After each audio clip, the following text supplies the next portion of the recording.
Welcome. So my name's Katie Bucher. I'm the Community Relations Specialist here at Providence Little Company of Mary Medical Center in Torrance and San Pedro. And on behalf of Marketing and Community Relations, I just want to welcome you to this evening's presentation. So before Dr. Azadi presents, we're going to go ahead and show a video about our heart screening program here at Little Company of Mary.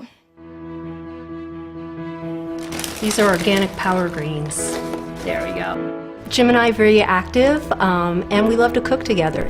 Jim and Victoria try to lead a healthy life, but with Jim's family history, he and Victoria, too, decided to have an advanced healthy heart screening at Providence Little Company of Mary Medical Center. Heart attacks run in my family. My mom had a heart attack when she was very young, my age now. My father died from a heart attack eventually, as did my mother. So to be honest, more than anything else, my wife wanted to go and get checked out. I thought I was pretty healthy anyway, but I went to get checked out anyway. They were not expecting the results that were found. I went in there, and the first thing they do is give you, they take your blood pressure, like any doctor's visit, and it was extremely high. It was 210 over 120, around there. They ran the rest of the tests, which were relatively normal, but the blood pressure was obviously a concern. It's fortunate that Jim had the advanced healthy heart screening when he did. His high blood pressure potentially put him at higher risk for stroke and cardiovascular complications. Thankfully, he's now on medication, checks his blood pressure on a daily basis, and continues his active lifestyle. What we try to do in our program is to identify early signs or early changes that may help their physicians identify whether they are progressing towards disease. In addition to a basic heart screening, the program offers an echocardiogram to create images of the heart's valves and chambers, a carotid artery screening to look for stroke-causing plaques, an abdominal aortic screening to detect aneurysms, and a peripheral arterial disease screening to check for blockages in the arteries of the arms and legs. Your blood pressure is 142 over 84. You take blood pressure medication. Did you take it today? How long ago? I get calls back many times from participants that they are very thankful for the testing we've done because we've basically set a new course for them, or we've identified some modifications that they can make in their lives, even minimal modifications that can make a big difference over time. I'm Corey Clausen, and I have 4 fantastic girls, Haley, Layla, Sophia, and Sloan. Corey and her husband Clint had talked about getting advanced heart screenings because of his family history, but their busy lives got in the way. In a heartbeat, our world, turned upside down. While on a family vacation, 44-year-old Clint suddenly died of a heart attack. Corey was shocked to learn that Clint had an enlarged heart with 2 almost completely blocked arteries, problems that could have been found during a life-saving heart screening. There's not a doubt in my mind if he would have had it done, he would be here today. Clint's death has left Corey to raise their girls alone and step in and run their restaurant, 4 Daughters Kitchen, named after the 4 girls. Corey is a yoga instructor too, but she makes time to follow her new passion, urging others to have a comprehensive heart screening. I am such an advocate for these screenings because I believe even a little hint, there's something you will find out and take you to the next step with it. I would love if we could help anybody not go through what we went through because it was such a tragedy. So I'm definitely passionate about it, and we'll just keep on going and doing everything I can to keep this going. Schedule your screening today by calling 888-HEALING or visit providence.org/heartscreening. Screenings are conveniently offered in Manhattan Beach, Torrance, and San Pedro. Do it for those you love.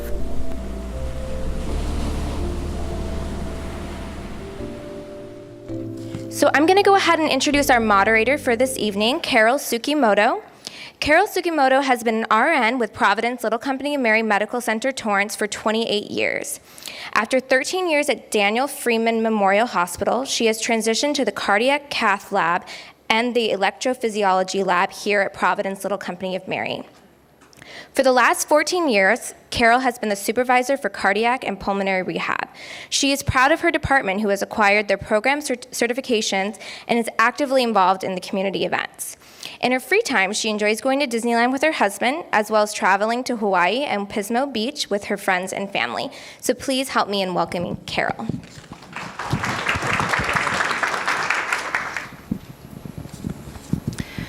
Hello, everyone. I have the privilege of introducing Dr. Azadi. Dr. Azadi grew up in Australia, and she moved to Maryland to complete her undergraduate studies in biomedical engineering. After medical school, she moved to Los Angeles and was named Resident of the Year at the University of Southern California during her internship. She was later appointed Chief Fellow after completing a cardiology fellowship at Harbor UCLA Medical Center and continued on to complete her subspecialty fellowship in interventional cardiology. Dr. Azadi has published scientific papers, abstracts, and educational exhibits as leading author at the Society for Cardiac Angiography and Interventions. And she has additional expertise and board certification in specialized cardiac imaging, such as echocardiography. Hello, I knew I was going to blow that word. Echoes, thank you, and nuclear medicine. Her professional interests include community awareness of cardiovascular disease in women, endovascular therapies for peripheral artery disease, transradial cardiac catheterization, structural heart disease, and chronic venous disease.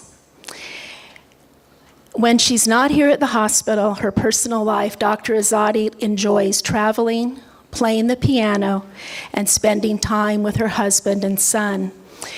Before I turn the time over to her, I want to just share with you another recognition. I don't know if you're all familiar with the Los Angeles Magazine, but every April they recognize the top docs in the Southern California area. What is so special about this is a recognition made by doctors who they think the top doctors are in the area. And Dr. Azadi is one of the top cardiologists for 2018.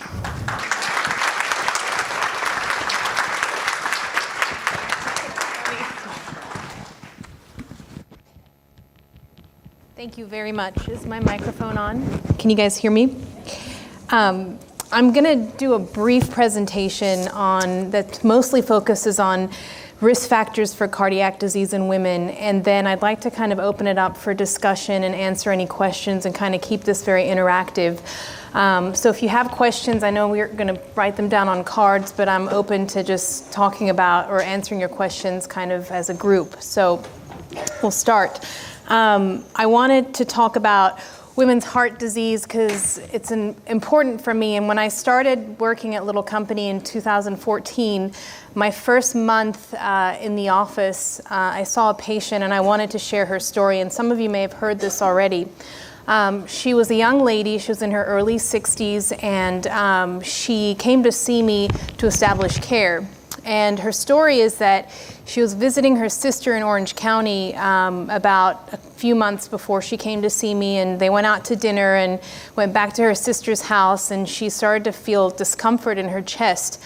And she described it as a heaviness across her left chest that was kind of radiating into her left arm.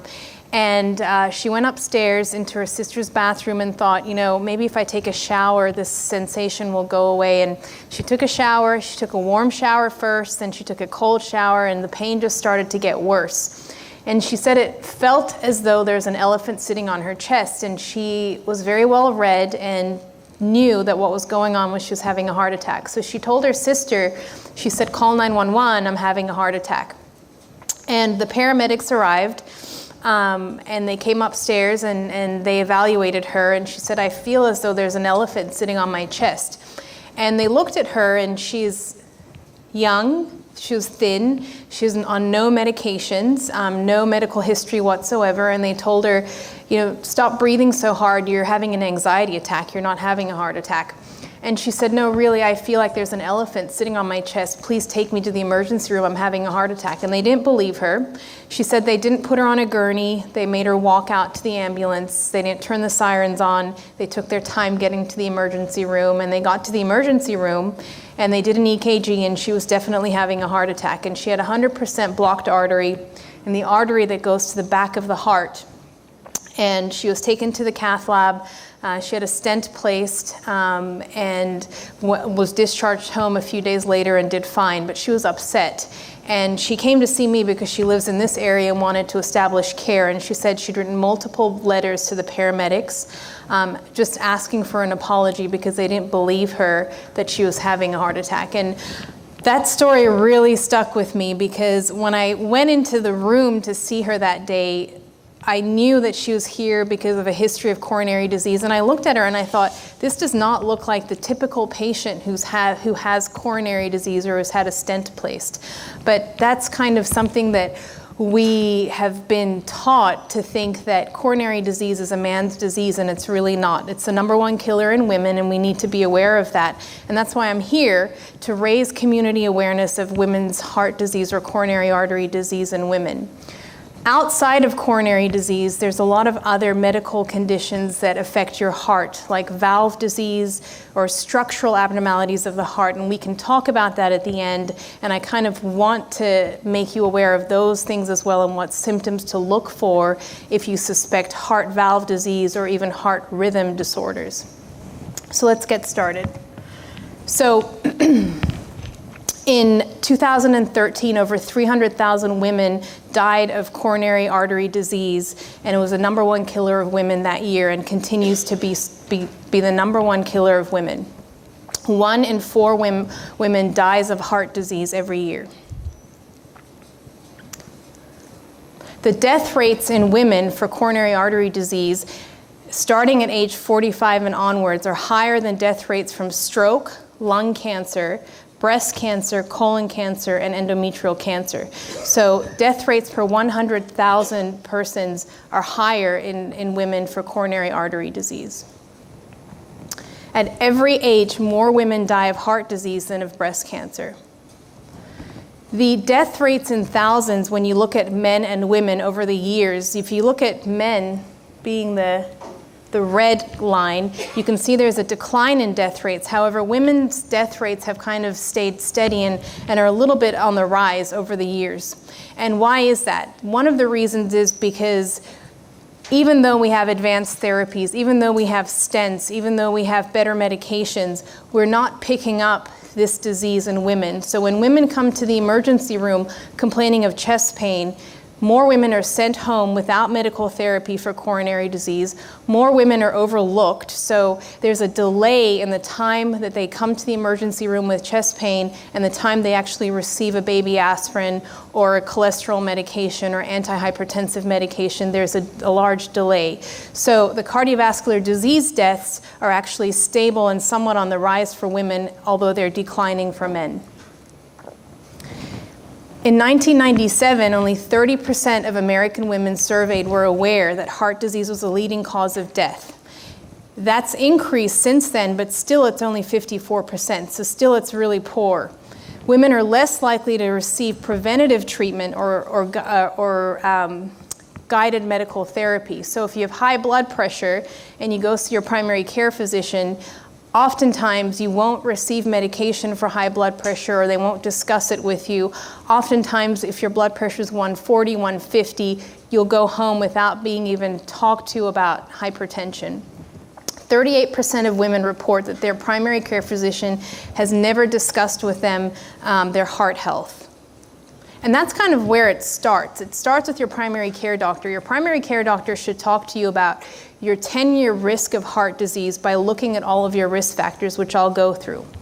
So what is the reason behind the discrepancy? Is it because women are more complicated than men? Not so much. But there are hormonal differences between men and women. And if you look at the life cycle of estrogen and testosterone, you can see that in older adulthood, our estrogen levels decrease. endogenous estrogen, so the estrogen in your body is a vasodilator, meaning that it relaxes your arteries, which is why women tend to not have high blood pressure until later in life. So once their estrogen levels decline, then you start seeing more hypertension or high blood pressure in women. That's the whole purpose that the estrogen replacement therapy was thought to prevent heart disease, and there was that major trial, which I'll talk about, where women were started on estrogen replacement therapy thinking that maybe there's some benefit in preventing heart disease, which turned out not to be true, and I'll talk about that later. So we talk about risk factors for heart disease, and we have traditional risk factors for heart disease that exist for both men and women, and I'm going to discuss those. And then I'm going to also touch on the non-traditional risk factors that we don't talk about, because most of those apply more to women than they do to men. And maybe that's why heart disease is the #1 killer in women. Maybe it's because of some of these non-traditional risk factors that we're not talking about with our patients that applied only to women. So diabetes is one of the largest risk factors for coronary artery disease, and in the cardiology world, diabetes is considered a coronary artery disease equivalent. So if you're diabetic, the assumption is that you have plaque in your arteries, whether it's the arteries of your heart, the arteries of your carotids, which give blood flow to the brain, or the arteries in your legs. So diabetes is a major risk factor. And it causes a 3-fold increase in fatal heart disease. So the likelihood that you'll die from coronary artery disease is 3-fold higher if you're a diabetic. Women who have a heart attack who are diabetic are more likely to die than men who have a heart attack who are diabetic. So in women, the risk is even higher. Diabetes is also a strong risk factor for stroke. So outside of coronary disease, plaque in the arteries of the neck that leads up to the brain can dislodge and cause you to have a stroke. And having diabetes is a predisposition to developing stroke later in life. Diabetes is also a risk factor for peripheral disease. So peripheral disease is blockages in the arteries of the legs or the arms, more so the legs. And diabetics and smokers have a very high risk of developing peripheral arterial disease. How is that picked up? You go for a walk, you feel cramping in the back of your leg that goes away when you rest. That's a major sign that there's some sort of circulation problem in your legs, or sometimes even in the neck. You can have blockages in the arteries of the neck. So diabetes increases your risk of coronary disease, of stroke, of having circulation issues in the legs. So major risk factor. Smoking. Smoking is obviously a major risk factor for coronary artery disease. Smoking is associated with losing 1 decade of your life. So if you quit smoking, you reduce that loss by about 90%. Smoking is also a major risk factor for having a heart attack in young women who take oral contraceptive pills. So if you're young, you smoke, and you take oral contraceptive pills, your risk of having a heart attack increases by 20%. So major risk factor. What about high cholesterol? High cholesterol is a risk factor for coronary disease and increases the mortality in women more so than it does in men. The issue is that the main treatment for high cholesterol is statin therapy, and I know there's a lot of controversy around being on statins, and a lot of my patients come to me and say, I don't want to take this. The studies have shown, it increases your risk of dementia, and there's also issues revolving around muscle aches, and I hear that a lot, and there are studies that show that in women, being on a statin can, although these aren't major randomized controlled trials, but can increase your risk of diabetes, and you have a higher risk of having muscle aches and pains or myalgias if you are on a statin. There are newer therapies for lowering your cholesterol. I'm sure you guys have heard of Praluent or Repatha. They're monoclonal antibodies. They're injections that you can give yourself either once a month or once every 2 weeks. They're very effective. Some of the side effects associated with those are joint pain. So unfortunately, I've had patients who don't tolerate statins, and I put them on Praluent or Repatha, and they come back and they say, I'm having joint pain and we have to stop it. But there are ways to kind of mitigate that. Coenzyme Q10, taken along with your statin, can reduce the muscle aches and pains that you have with statins. If your doctor starts you on a statin, make sure they check your liver enzymes and your markers of muscle breakdown at least 8 weeks after you've been started on a statin. Sometimes taking or switching to an alternative statin can help, or taking the statin every other day at a lower dose can reduce your cholesterol and not create some of the muscle aches and pains that some people develop. So, if you're started on a statin, make sure you check your cholesterol and your muscle enzymes and your liver enzymes at least 8 to 10 weeks after you've been started on the drug. And then pay attention to your symptoms. If you have muscle aches or pains, let your primary care doctor know. There are a lot of studies that have come out that show that high cholesterol is more a hereditary problem and has less to do with our diet and the foods that we eat. And I see that in my patients. I have patients who eat very well, but they have a family history of high cholesterol and their LDL levels are high. Now, when you look at your cholesterol profile, and you should all have access to or know what your cholesterol profile looks like, the LDL is the cholesterol that's considered the bad cholesterol. Those are the particles that line the plaque in your arteries. So you really want to pay attention to what is your LDL. An LDL greater than 180 indicates that you need to be on some sort of therapy, whether it's lifestyle and diet or cholesterol medication. An LDL over 180 is a sign that your LDL levels are too high, okay? High blood pressure. High blood pressure is another traditional risk factor for coronary disease. And your goal blood pressure should be less than 140 over 90. However, we know that if you treat it aggressively, you get a higher reduction in mortality, or you see more of a benefit, and you're less likely to develop coronary artery disease later in life. So you really want to be aggressive. If you're going to your primary care doctor and your blood pressure is 145 over 80, and every time you go it's 145 over 80, you need to ask your primary care doctor, is this too high? Do I need to be on therapy? Some of the ways that you can reduce your blood pressure is your sodium intake. So the American Heart Association recommends less than 2 grams of sodium in your diet per day. That's 2,000 milligrams of sodium. It seems like a lot, but look at some of the foods that you eat. Look at the labels. Soups are so high in sodium. You look at a soup container and you'll see one serving has like 400 or 500 milligrams of sodium in it. So with 2 servings of soup, you're already halfway done. So sodium can really reduce your blood pressure if you cut it out from your diet, and it's one of the big dietary changes that you can make to reduce your blood pressure. Exercise. Exercise will increase your blood pressure at the time that you're getting your heart rate up, your blood pressure will go up, and that's a normal response to exercise. But the long-term effects are, vasodilation or dilation of the arteries and reduction in your blood pressure. So exercise, low sodium diet, activity, physical activity is very important. So goal blood pressure should be less than 140 over 90. If you're diabetic, the American Heart wants you to be more aggressive about your blood pressure and reduce it below 130 over 80. Those are the current guidelines. However, there are studies that came out that said the lower you can get your blood pressure, the better.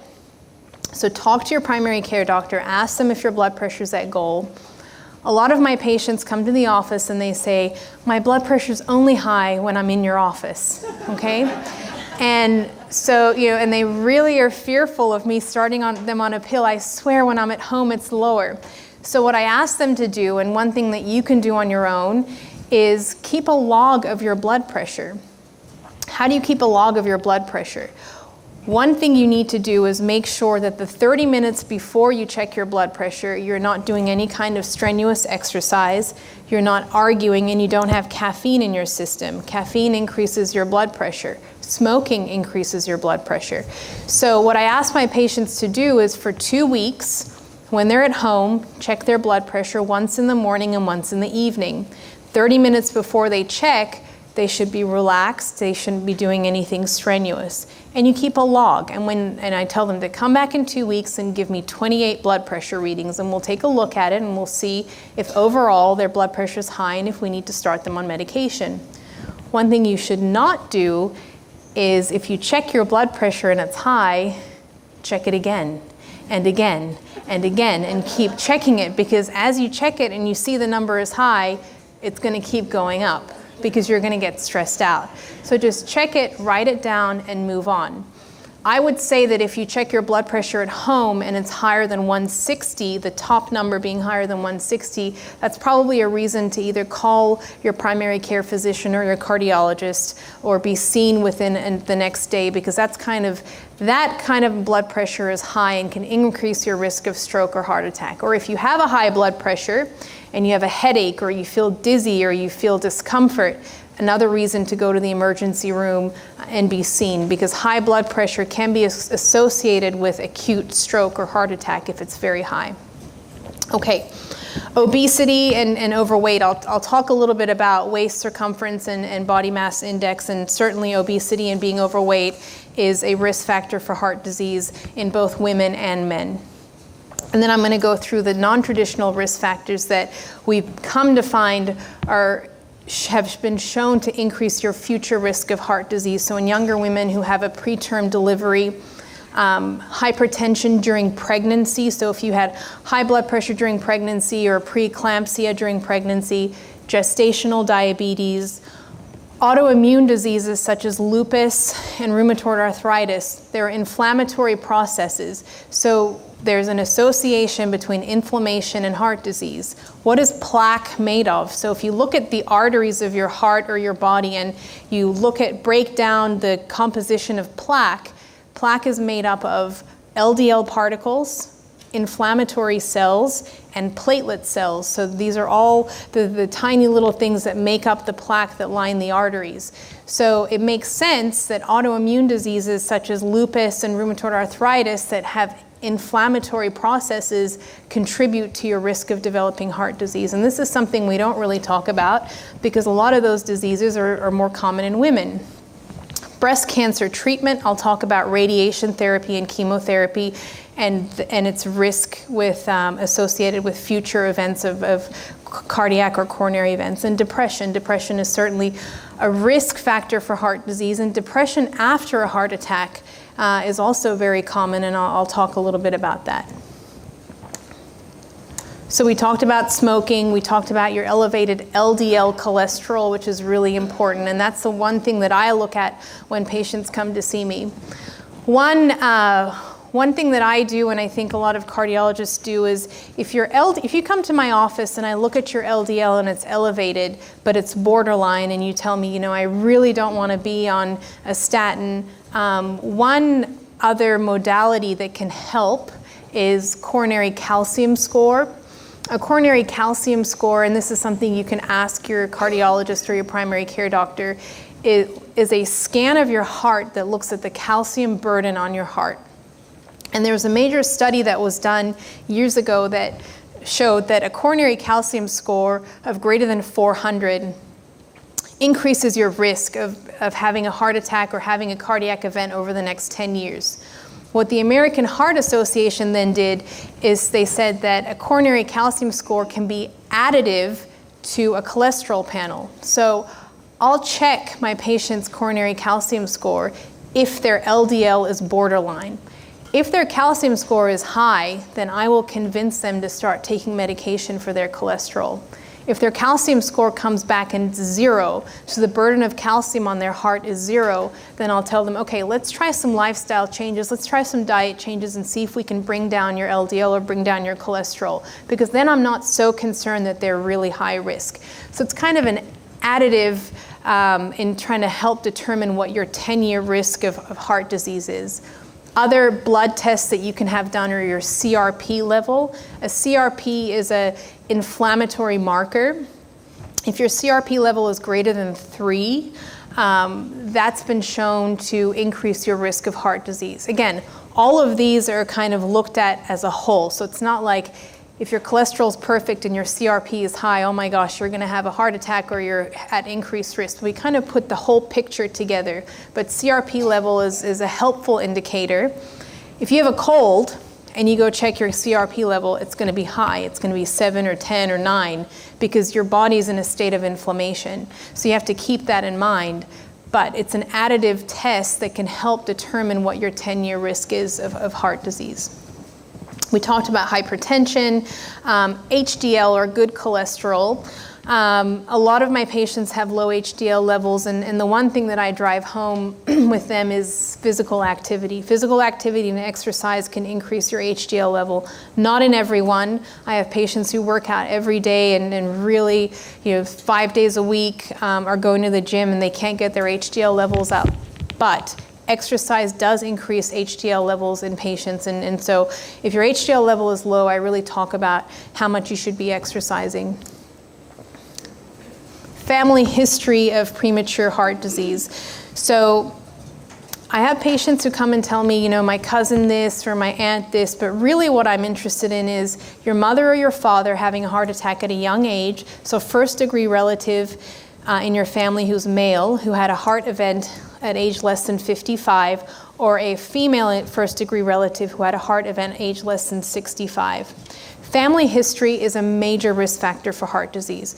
Just like cholesterol levels are more often hereditary than they are related to your diet, I think family history is major. I have patients who in their 30s have had a heart attack, and their only risk factor is that their father had a heart attack at an early age in his 40s, and they didn't know. But they were non-smokers, they didn't have high cholesterol, but they had a family history. So you have to know your family history, and you have to let your physician know your family history.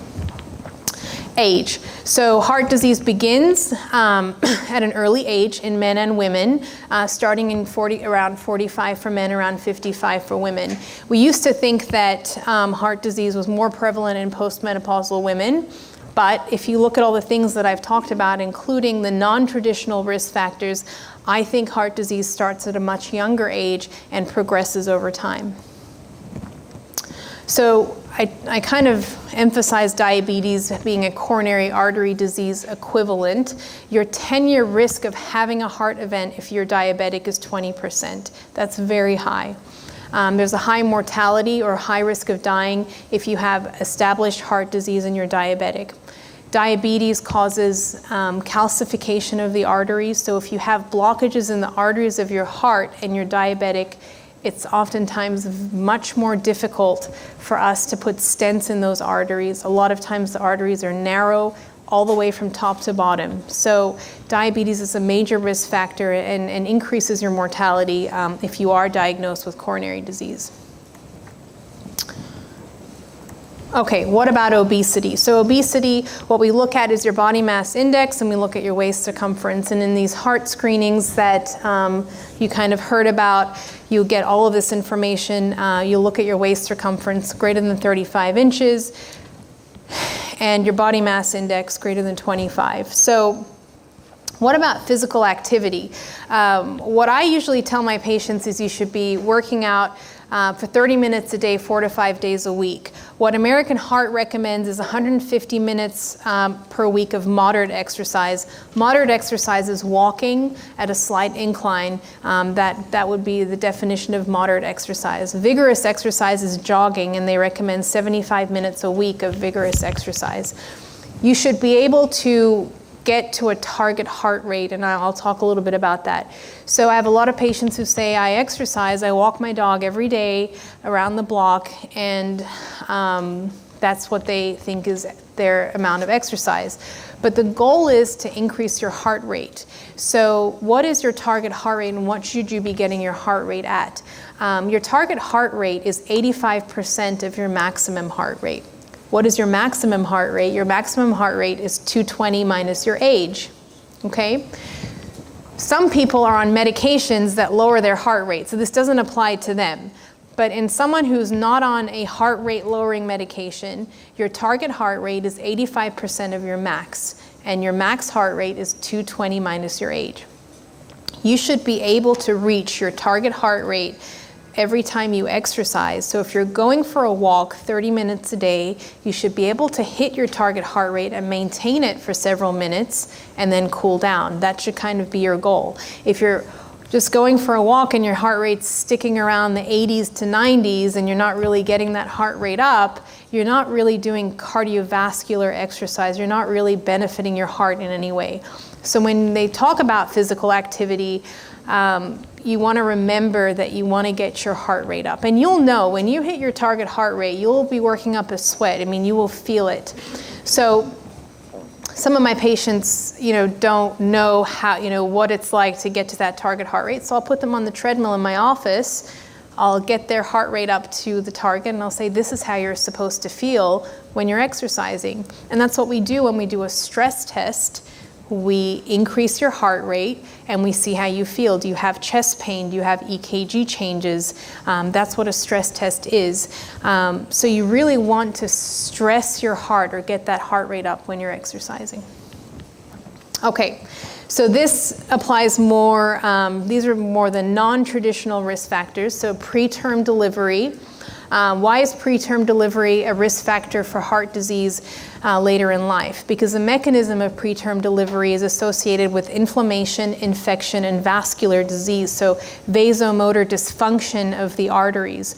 And your risk of heart disease increases the earlier you have your delivery. So if your preterm delivery is less than 37 weeks, you have increased risk of heart disease later in life. If it's even lower or less than 30 weeks or 35 weeks, your risk of heart disease later in life goes up. It's an independent risk factor for long-term heart disease. Hypertension during pregnancy. So gestational hypertension is high blood pressure greater than 140/90 after 20 weeks. Chronic hypertension, which is just hypertension, is if your blood pressure is greater than 140/90 before 20 weeks, then you have high blood pressure. Preeclampsia is when you have severe high blood pressure during pregnancy that's associated with organ dysfunction. So if you spill protein into your urine or you have any kind of organ dysfunction with high blood pressure. All of these increase your risk of heart disease in the future and increase your risk of developing high blood pressure later in life, up to 14 years after your pregnancy. So it's important to know all of this information to know your risk or your 10-year risk. Gestational diabetes.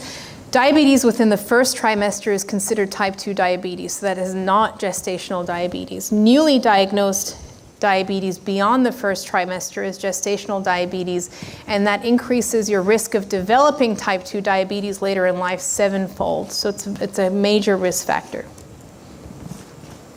Weight gain after pregnancy. So if your body weight increases by 20% during a 9-month period of pregnancy, then that's weight gain during pregnancy. Breastfeeding helps with weight loss, but a lot of our lifestyle factors don't. We don't sleep, we don't eat right, we don't have time to exercise, so all of those things count against us and increase our weight during pregnancy and beyond. So your weight 1 year postpartum is a strong predictor of your weight 15 years later. So it's important to monitor your weight during pregnancy and beyond. Autoimmune diseases, which I talked about. The major ones that have been studied are lupus and rheumatoid arthritis. Again, these are more prevalent in women, increase your risk of a heart attack and stroke. I have seen patients with lupus who have coronary disease or have sudden heart attacks solely based on the fact that it's an systemic inflammatory disorder. And we really underestimate the burden of heart disease or vascular disease in these patients because it's not really considered a common disease in men, and we're just not looking for it. So I very often don't see patients with lupus in my office, but I think if they are out in the community, they should establish care with a cardiologist and should look at their risk factors and how we can modify those. Radiation and chemotherapy. Your risk of heart disease continues for up to 20 years after. Left breast radiation increases your risk of heart disease, and it's dose dependent. So your risk increases by about 7% per gray of radiation dose. So left breast radiation is really what we're looking at. And a lot of times we'll see calcification of the arteries and narrowing of the arteries. It also increases your risk of calcification of the heart valves, which are more of a structural heart disease, but we do see calcification and poor opening of the heart valves, the aortic valve, the mitral valve, in patients who've had radiation in the past. Chemotherapy oftentimes causes heart disease. More commonly, chemotherapy will cause a weakening of the heart muscle function. So not really the arteries that are on top of the heart muscle, but the squeeze of the heart muscle. So chemotherapy increases your risk of cardiomyopathy or weakening of the heart muscle function. We do recommend that if you have a history of radiation or chemotherapy, to have a non-invasive stress test within 5 to 10 years of completion of your radiation or chemotherapy. Often, patients who are undergoing chemotherapy will be referred for an echocardiogram or an ultrasound of their heart to look at their heart muscle function and make sure they're not having any compromise of heart muscle function as a result of the chemotherapy. Depression. Depression has very unfavorable outcomes after a heart attack. So if you are a woman who has depression or suffers from depression and you have a heart attack, your risk of dying from that heart attack or dying within the next 10 years after your heart attack is much higher. So this is something that's underdiagnosed, and younger women are oftentimes affected more. Young women with depression who suffer a heart attack are more likely to die compared with men of the same age. And then depression after a heart attack is very common as well, and I think it's kind of overlooked and undertreated. When you have a heart attack, it's a traumatic event. It's stressful, and afterwards, a lot of my younger patients have fear of having another event, or am I going to have another heart attack? Am I going to die from this? Is this going to come back? And that leads to depression, and it's not really looked at. As cardiologists, I think we do a poor job of screening our patients for depression after they have a heart attack, but it's an important risk factor, and it increases your future risk of having an event. So we talk about non-traditional risk factors in women, and then we also talk about hormone replacement therapy, which I'm going to talk about now. The traditional paradigm is that you have no risk factors for heart disease, you hit menopause, and then your risk increases. Well, I think some of the things that I've shown you in some of the non-traditional risk factors, really the alternative paradigm, and what I think is that your risk begins at a young age and increases over time. Estrogen. So endogenous estrogen, like I talked about, has a lot of functions. It's critical to our reproductive function in men and women. It's produced by the mostly produced by the ovaries, and it arises from fat, liver, breasts, and your adrenal glands. Endogenous estrogen causes vasodilation, so a lot of premenopausal women have normal blood pressure, and then once our estrogen levels drop, we develop high blood pressure. So I don't think, because of what I just said, that being premenopausal protects you from heart disease, and I think you have to look at your other risk factors at an early age in prevention of heart disease. But one of the things that was done by I think it was the Women's Health Initiative, was the major trial. They looked at estrogen replacement and looked to see if that was protective in postmenopausal women, given all of the endogenous estrogen functions in mitigating blood pressure. And so what did they find? Well, the estrogen replacement, the good that they found is that obviously it relieves your symptoms of menopause. There is a reduction in osteoporosis or bone thinning and fractures. The cardioprotective effects, I'm going to show you what they found. And there is some improvement in your lipid profile with estrogen replacement. The bad is your increased risk of breast cancer, uterine cancer. And this was the Women's Health Initiative, so this was a major trial. And they looked at two groups. They looked at postmenopausal women aged 50 to 79 with an intact uterus, and then they also looked at postmenopausal women who had had a hysterectomy. So those who had an intact uterus were given estrogen and progesterone versus placebo. And the study was stopped after a follow-up about 5.6 years. And what did they found? In this population, hormone replacement therapy was associated with an increased risk of heart disease by 29%, increased risk of stroke, increased risk of blood clots, increased risk of breast cancer, and had some reduction in hip fracture. So the conclusion of this part of the trial was that HRT, or hormone replacement therapy, should not be used to prevent heart disease in healthy postmenopausal women. And then they looked at another group. So they looked at postmenopausal women, 50 to 79 years old, with a previous hysterectomy. And this group of patients received estrogen only versus placebo. And again, the study was stopped after a mean follow-up of 6.8 years. What did they find? So estrogen only replacement was associated with a 9% reduction in heart disease, a 39% increased risk of stroke, increased risk of blood clots, no change in cancer risk, and a significant reduction in hip fractures. So really mixed data. And so what the American Heart concluded was that in younger postmenopausal women, post-hysterectomy, estrogen alone may be beneficial. But what are the recommendations? And I get this question a lot. The current recommendations are that estrogen replacement therapy should not be given to any patient to reduce your cardiovascular risk. It is reasonable to relieve your symptoms of perimenopausal symptoms if it started early and tapered after a few years.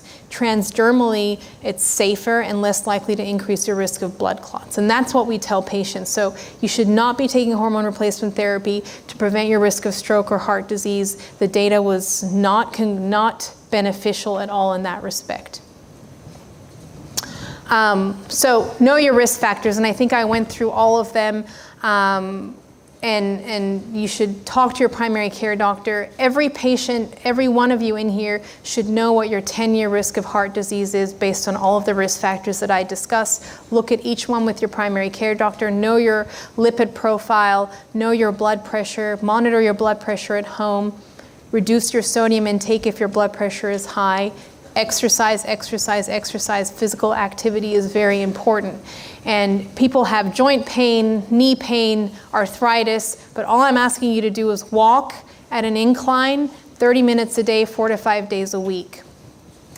And then I'll just end with this. I think the most important risk factor for coronary heart disease is the misperception that it is a man's disease, and we really need to recognize it's the #1 killer in women. I'm happy to open up to questions now and kind of keep it more interactive if that's okay with everyone. Yes?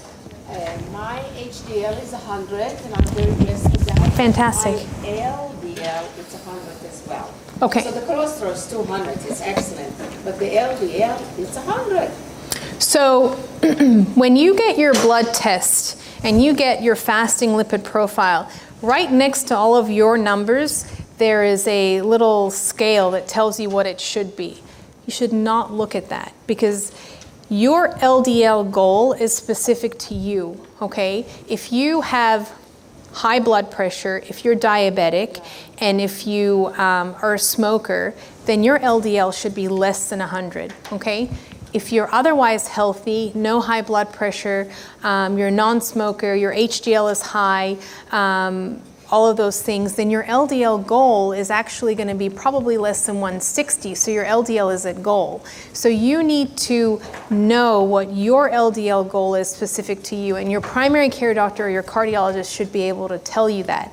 Everyone's LDL goal is different. Not everyone should have an LDL less than 100, okay? Everyone's different based on their other risk factor profile. If you're obese, if you're diabetic, if you're a smoker, if you have low HDL, your LDL, you should drive down the LDL even more. How could you? How could you drive it down more? Okay, so again, diet is important. So diet that is low in fat, low in saturated fat. Some basic things that I tell my patients is, follow a Mediterranean diet. That's a very good way to lower your cholesterol, but sometimes it's just hereditary, and you have to recognize that if you have a family history of high cholesterol, it's going to be high. But exercise, so exercise increases your HDL, has some benefit with your LDL. Weight loss, garlic, actually there are major trials that look at the intake of garlic. You do have to eat a significant amount of garlic to lower your LDL, but there is some, yes, but there is strong evidence with garlic. Turmeric, I have been asked about that, so I'll just answer the question. Turmeric is an anti-inflammatory, and there are small studies that show a benefit because of its anti-inflammatory properties, but it doesn't reduce your cholesterol. But people ask about turmeric. But you didn't have any medication to reduce the LDL. Sure. Just exercise and garlic and Statins. So statins reduce your LDL. So when I say statins, I'm talking about Lipitor, I'm talking about Crestor, I'm talking about statins are what reduce your LDL. So you can go on a statin, but I would say for you, and I don't know your whole history, but I would say an LDL of 100 is pretty good. So I wouldn't take. I would not recommend. Thank you. The other question is Medicare will pay for the CRP test with just to walk in and say, I would like you to check my heart. Yes, Medicare will pay for CRP. It's just a blood test, and they will pay for it. The calcium score is a little bit tricky. Some insurance companies won't pay for it. Medicare, I think with my patients, the Medicare patients, I've been able to get it approved, and they will pay for it, and it's been covered. It's a coronary calcium score. Calcium score. Thank you. I would not get a coronary calcium score if you have coronary disease. So if you've had a stent placed, a calcium score is of no benefit to you because you have coronary artery disease. A calcium score is beneficial when you have a borderline cholesterol level and you're debating whether to start therapy. A calcium score is additive and will give you more information. Yes? When you will recommend an angiograms, and what's the complication? Okay, very good. So, and then remind me to tell you about my recommendation for aspirin. So the question was, when do you recommend an angiogram and what are the complications or risks associated with an angiogram? So an angiogram is an invasive procedure where we take a catheter through the artery of either the groin, which is the femoral artery, or the artery of the wrist. If you are seeing a good cardiologist, they should be going through the artery of your wrist because the complication rate is less, especially in women. And we run up that catheter and we go up into the heart and we inject dye to look at the blood vessels that feed the heart muscle, and we look for blockages. When is an angiogram indicated? If you have an abnormal stress test, so you go to your primary care doctor, you say, I've been having chest pain when I exercise. They refer you to a cardiologist. The cardiologist puts you on a treadmill or does some sort of stress test that turns out abnormal, then an angiogram is indicated. If you go to the emergency room and they do an EKG and they tell you you're having a heart attack, you should have an angiogram right away because you want to open up that blockage, and you have a very short period of time to open up that blockage when you have a heart attack. It's 90 minutes from the time you start having symptoms to the time that the blood vessel is opened up so that you don't have any damage to the heart muscle. Those are the main indications for an angiogram.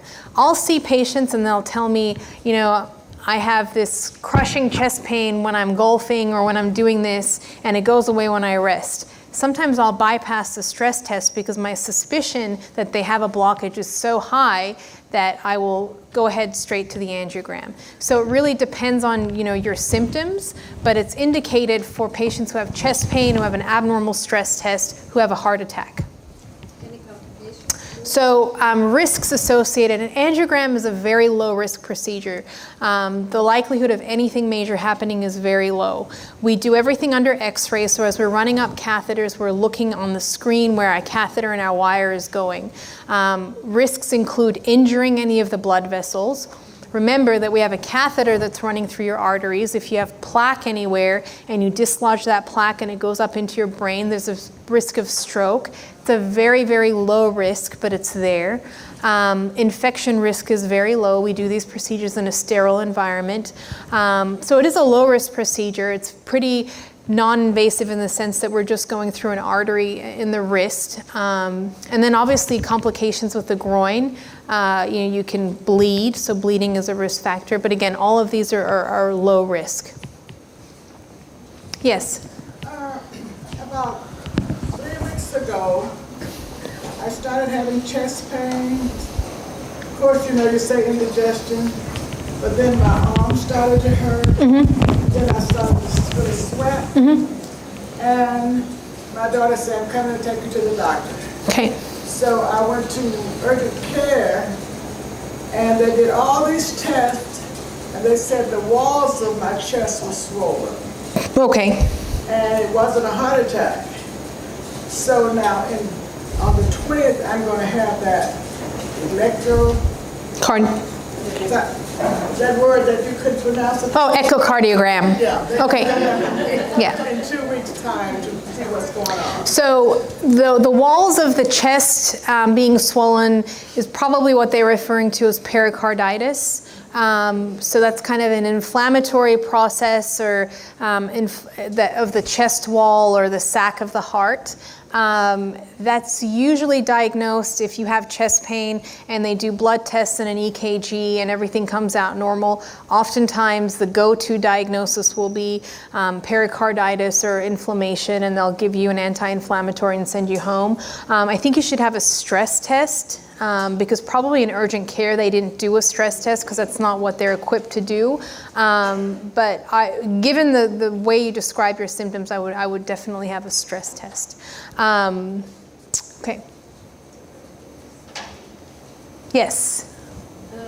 The description of interventional, I haven't heard that as a specialty in cardiology.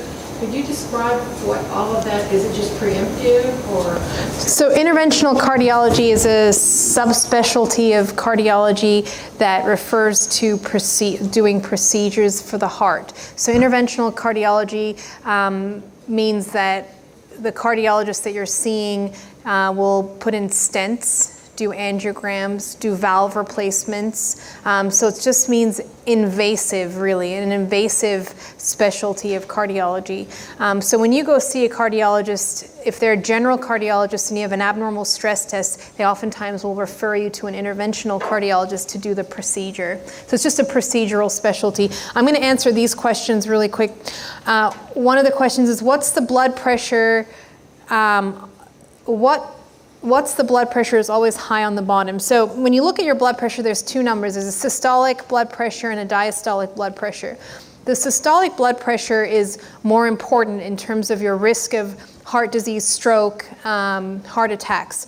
But the bottom number is important because your diastolic blood pressure talks about or refers to the compliance of your arteries. As we age, our arteries become stiffer and less we lose the elasticity, and so our diastolic or bottom number will oftentimes go up. It is important to lower that number, and with blood pressure medications you will lower both, but oftentimes your doctor or your cardiologist will focus more on the top number or the systolic pressure because that's the one that speaks to more the sheer stress on your heart and your increased risk of developing plaque. But the bottom number talks about kind of the compliance of your heart or the elasticity of your heart. The other question was, what is ADB disease? I'm not sure what that is. If someone asked that question, maybe, is there someplace you saw it? She's saying, what is it? And I'm not familiar with it. If you can show after the talk, if you can show me what you found, then maybe I could. And then the other question was, what heart rate should be when exercising or cardio exercising? And I think we talked about that. Your target heart rate is 85% of your max. That's what your cardiologist will shoot for when they do a stress test, and so you should really be able to reach your target heart rate on your own without having any chest pain, shortness of breath, or discomfort, and that should be, easy to do. When I do that, I did the math and it came to 116. It's a joke. Yeah, but that's good. So you can go beyond 116. Nothing bad is going to happen to you if you get your heart rate beyond your target. The point I'm trying to make is that at minimum, you should be able to hit your target heart rate and feel good, okay? So at minimum, you should be reaching your target heart rate. For a lot of people, they can go much higher than that, but you'll be surprised, a lot of people can't. And what's the disadvantage about going hard? What I might hurt? If you go beyond your target heart rate, nothing bad is going to happen to you. No, and that's, you think that's a funny question, but I get that question all the time. What if I get my heart rate above? Totally fine. If you feel good, you can get your heart rate up as high as you want, and it's safe to do so. Yes? Yes, my friend here had a defibrillator put in less than a month ago. Uh-huh. And she still experienced extreme shortness of breath, even just doing minimum housework. Yeah. So even though I know what the defibrillator is there for, what did you think that there was more things going on with your heart? So remember that a defibrillator is not going, so first let me back up. So patients who have heart dysfunction and their heart muscle function is less than 35%. What does that 35% mean? Everyone's heart pumps a certain amount of blood every minute. We have about 5 liters of blood in our body. Our heart pumps about 3 liters per minute. So 3 divided by 5 is 60. So heart function is usually 60%, meaning that your heart pumps 60% of all the blood that's in your body every minute. In patients who have cardiomyopathy or congestive heart failure, their heart function is reduced. So a lot of them will have a heart muscle function that's at 45% or 40%. When your heart muscle function goes below 35%, and you have significant cardiomyopathy and you've been on good medications, so optimal medical therapy, which is a group of medications that you should be on, a defibrillator is indicated by the American Heart Association. The reason is because when your heart muscle function is less than 35%, you're at increased risk of sudden cardiac death. So you're at increased risk of having a sudden heart rhythm that could basically take your life. The defibrillator saves your life in that situation. It fires and it saves your life, okay? A defibrillator does not improve your symptoms of congestive heart failure. A defibrillator is a life-saving device for episodes of, sudden cardiac death. It saves your life. Now, there are certain things we can do with defibrillators to improve the heart muscle function, okay, along with medications. But if you're still getting short of breath, probably you're not on adequate or good amounts of heart medication for your cardiomyopathy or congestive heart failure. Probably the medication you're on hasn't been tweaked by your doctor to kind of reduce your blood pressure, get your heart rate down, reduce the fluid that you're retaining because of your congestive heart failure. All of those things need to be done, and a lot of doctors don't do them. They just put you on the meds, they don't titrate the meds, and then you still have shortness of breath, okay? So that's probably what it is. Yes? When I exercise, it's hard for me to get my heart rate up because my blood pressure medication slows my heart rate. Right, okay. So in patients who are on medication that lowers their heart rate, that whole target heart rate thing doesn't apply. And there's really no formula that I can give you to say, okay, well, this should be the heart rate that you should reach. So then I just tell you, if you walk at an incline vigorously for 30 minutes, you're gonna get your cardiovascular exercise. And so what I do with those patients is I actually bring them in and put them on the treadmill and try to kind of go through what they should be doing on their own. But unfortunately, that formula doesn't apply because you're on a beta blocker or some kind of heart rate reducing medication, so you're not going to get your heart rate up. Yes, Sally? Do you have situations in everyday life? Yes. So stress level increases your risk of heart disease. They've looked or studied like major natural disasters like major earthquakes, and they've been able to show that the incidence of heart disease or heart attacks goes up surrounding major natural disasters. So stress level increases your risk of heart disease 100%. And those periods of high blood pressure put stress on the arteries. That stress creates plaque. That plaque builds over time. So yes, stress is a major risk factor for heart disease and will increase your blood pressure. Yes. Yes.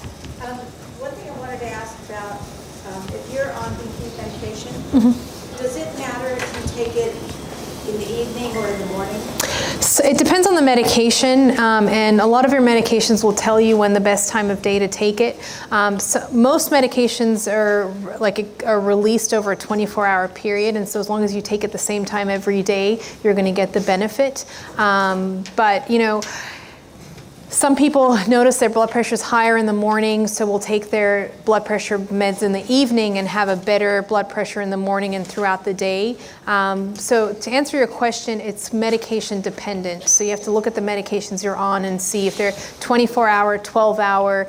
If they're 24-hour, you can just take them any time of day, but make sure you take them the same time every day. Yes?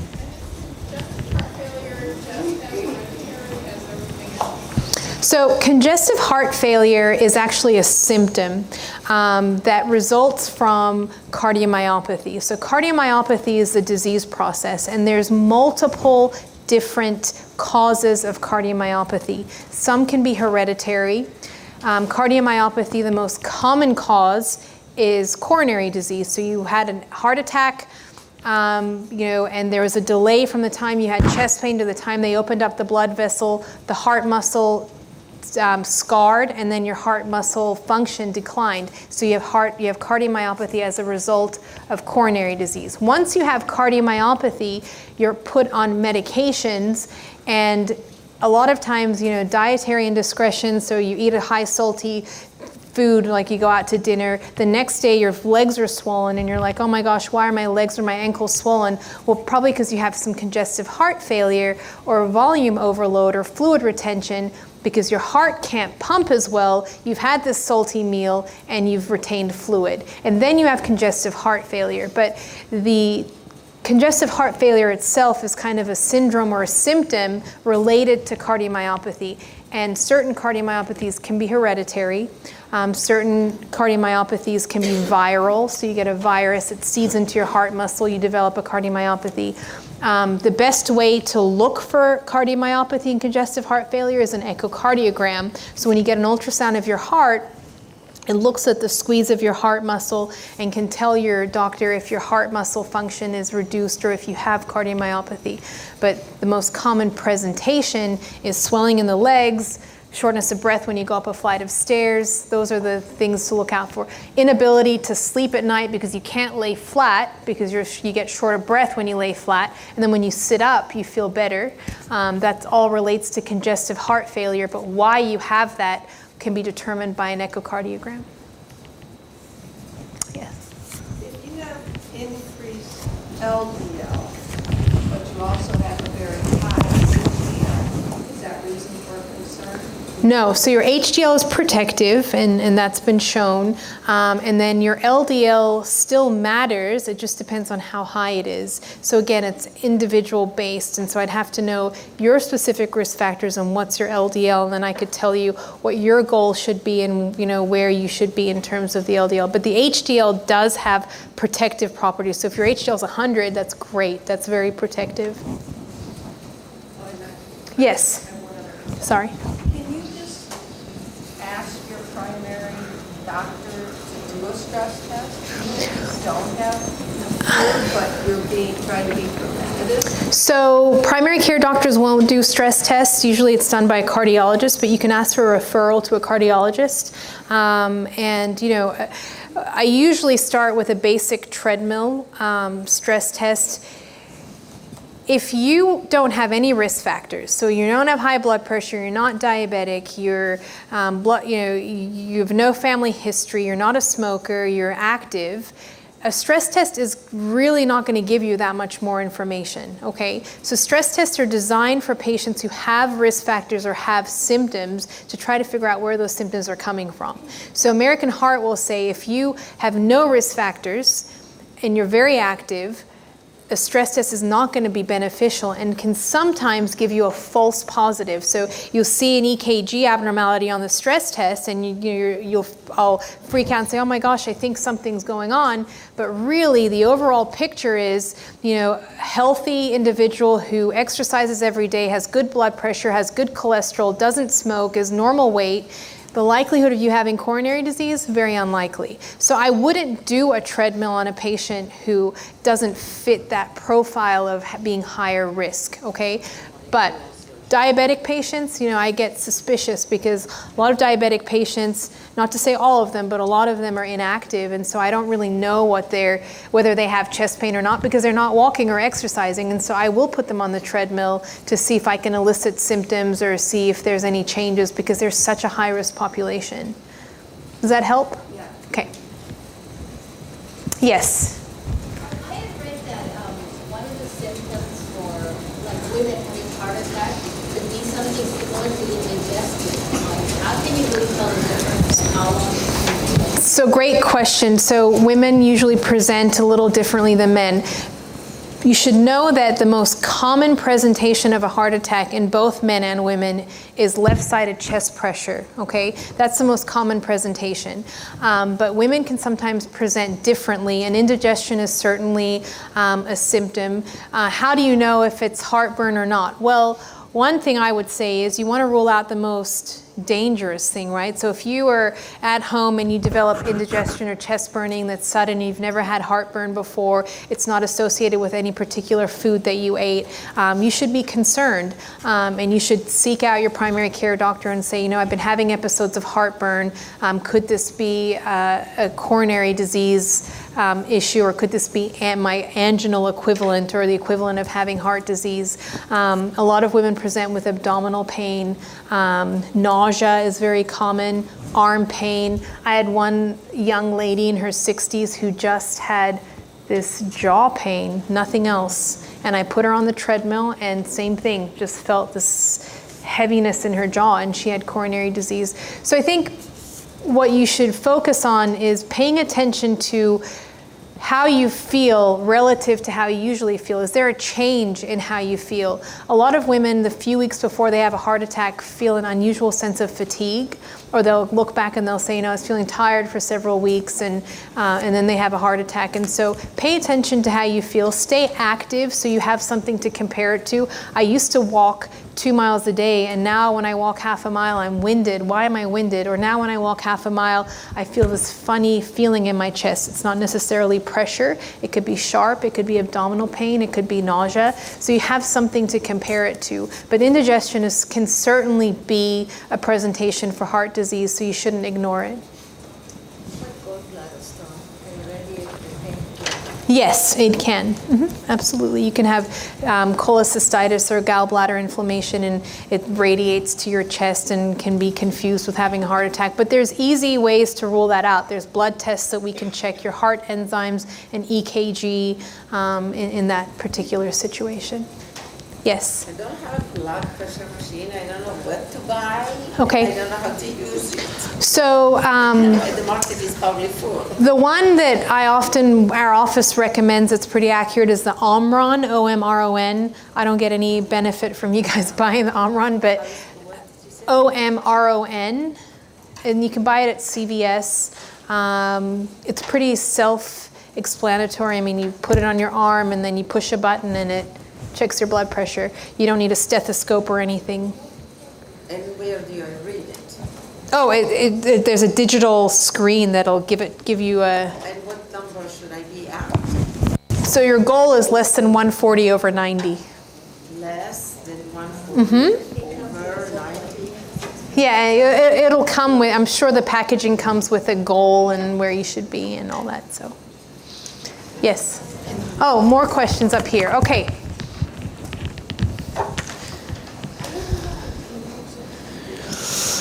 Yes, okay, so you recommend walking, yet isn't the added stress on the knees damaging for those with arthritis? So good question.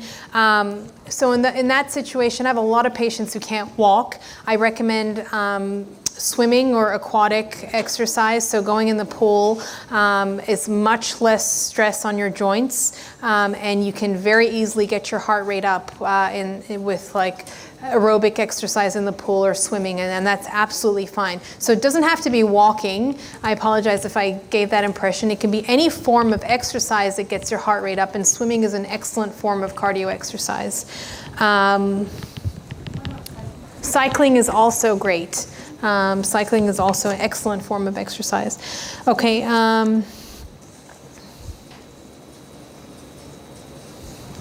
Okay, so how high is my risk to get hemopericardium?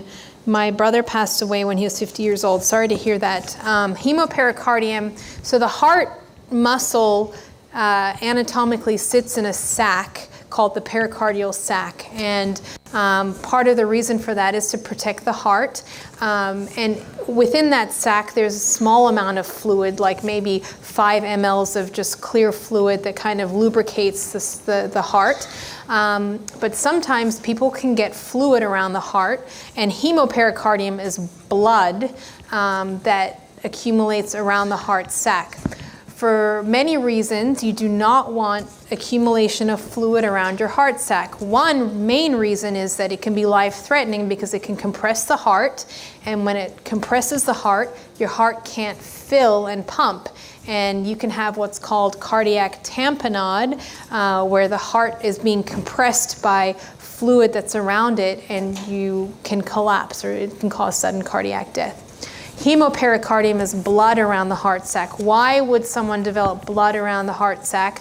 The two most common reasons are trauma, so car accidents or surgical trauma. Someone's had surgery and they're bleeding in around their heart sac, and then malignancy. So certain cancers, the first presentation will be a patient will come to the ER with shortness of breath. We get an echocardiogram or an ultrasound, and they have all this fluid around their heart, and then we'll go in and drain that fluid, and all be blood, and oftentimes that's associated with some form of underlying cancer. The risk of developing blood around the heart is very low. To develop a cancer that causes blood around the heart is pretty rare and very unfortunate, but that would be one risk. And then trauma or any kind of surgery that would have injured a blood vessel or something that causes bleeding around the heart. Again, that's something that would be picked up on an echocardiogram. I have a question about triglycerides, and are they related to heart? Yes, so triglycerides are related to heart disease and increase your risk of heart disease, increase your risk of diabetes, and certainly your triglyceride levels should be less than 250 at the very least. Lower than that, even better. But if your triglycerides are above 250, then you should be seeking some medical therapy to reduce your triglyceride levels. Yes? I saw on the film, they seen your hand, and it looked like mine. Does that have anything to do with your heart? So I think what I was showing was rheumatoid arthritis, and rheumatoid arthritis is a systemic inflammatory disorder that causes inflammation of the joints, and it's an autoimmune disorder. And so that can cause, that can increase your future risk of heart disease. But rheumatoid arthritis is a specific diagnosis, unlike osteoarthritis, which is just overuse arthritis. Rheumatoid arthritis, there are certain blood tests that you can do to test for that to see if you have that. And yes, rheumatoid arthritis has been shown to increase your risk of heart disease. So overuse or osteoarthritis is a little bit different and not really associated with heart disease, which is probably what you're talking about. But if you suspect rheumatoid arthritis, you can do certain blood tests to check for that. Yes? For breast cancer treatment, if you've had radiation, will some of the tests that are on the advanced screening determine if there's been structural harm? So the echocardiogram will probably be the best bet on that heart screening. That will look at your heart valves and look at your heart structure and function. And so if you've had radiation therapy, generally can cause calcification of the heart valves or the arteries. Chemotherapy is what is more correlated with heart dysfunction, but all of that can be picked up on an echocardiogram. Only if you have it on the left breast. Radiation on the left breast is what is associated with high risk, and then chemotherapy doesn't matter. I mean, chemotherapy is chemotherapy, but yes, left breast radiation is what I'm talking about. And the right breast, if you have the radiation there. No, okay. yeah, there's no proven association. Yes. If a person has suffered a stroke or a heart attack, say it's been more than 10 years, shouldn't they consider having a doctor reevaluate the same medication they've been taking for years? Yes. So if you have a heart attack, you should be on a baby aspirin for the rest of your life. And as far as I'm concerned, you should never stop it. Obviously, there's a risk of bleeding that's low, but there is a risk of bleeding on baby aspirin, and you should take an enteric-coated baby aspirin. But there's certain medications that are kind of staples of therapy for patients who've had a stroke or a heart attack, and one of them is aspirin. The other one is statins, so cholesterol medications such as Lipitor are important. Blood pressure control medications are important. Obviously, your cardiologist or your neurologist or your primary care doctor should review all of them and make sure they're still appropriate for you. But aspirin is something that you really should never stop if you've been in one of those situations. And just to speak about aspirin, so patients with coronary disease, lifetime aspirin. Should anyone take aspirin to prevent coronary disease? So the guidelines and the studies have shown some benefit in women over the age of 65 who take a baby aspirin for prevention of heart disease. So it's prevention. So you've never had heart disease before, you're over the age of 65, and you're a low risk of bleeding, so low risk of having any kind of GI or gastrointestinal bleeding, then a baby aspirin has been shown to have some benefit in preventing coronary disease. Under the age of 65 has not been shown to reduce your risk of developing heart disease. Under the age of 65, there are some studies that show a baby aspirin may prevent or reduce your risk of stroke. So it's kind of a risk benefit, and I kind of do it as on an individual basis. If I think your risk of bleeding or having a GI ulcer or something is high and you have a low risk of heart disease, all of your other risk factors are low, I don't put you on a baby aspirin. But there is some benefit in women over the age of 65 in taking an enteric-coated aspirin for prevention of heart disease. There are different kinds of baby aspirin, 81? Baby aspirin is 81 milligrams, and I would say there's the one that says EC means it's enteric coated. It's protective on the stomach lining. So take the EC. Yeah.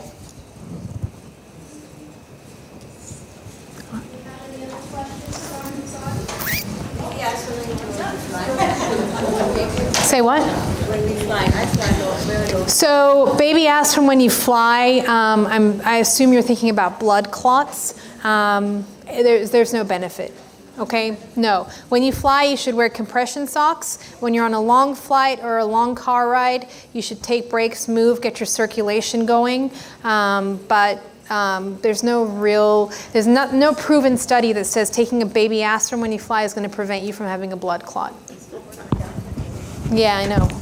I'm just telling you. Yeah. Just make sure you wear those compression socks, though. Compression socks. Yeah. I was given a scare. A friend of mine was taking that statin or whatever it is, and all of a sudden she lost the use of her legs and she had to go into convalescent, and I was on them and I got off of them. I told my doctor, so he gave me a lower dose of it.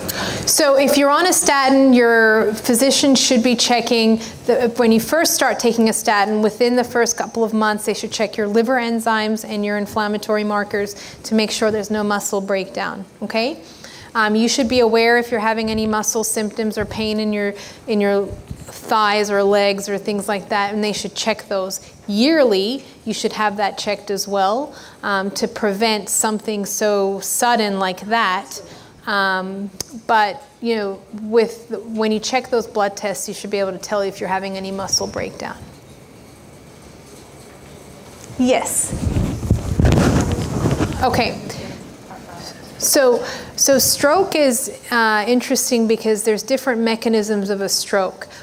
A stroke can occur if a blood clot goes from the heart or anywhere in your body to your brain and occludes a vessel or artery in your brain. A stroke can occur if there's a narrowing. A stroke can occur if there's plaque anywhere in your circulation and it flicks off and goes into your brain. A stroke can occur if you have a sudden rupture of an artery in your brain and you bleed into your brain, and that's called a hemorrhagic stroke or bleeding into your brain. What are the symptoms or the signs? Generally, it's focal weakness. So usually it'll be either, you know, all of a sudden you have like left-sided facial weakness and then right-sided body weakness. That's kind of localized to a particular artery in the brain. Slurred speech. And difficulty moving or some kind of motor dysfunction, like all of a sudden you wake up and you can't move your left arm, that could be a sign or symptom of a stroke. It's not pain. Usually with a stroke, you're not having pain. Unlike a heart attack where you have this discomfort or pain across your chest, a stroke is generally weakness, motor dysfunction, slurred speech, blurry vision can sometimes be a sign of a stroke. All right. You're very welcome. Thank you for coming.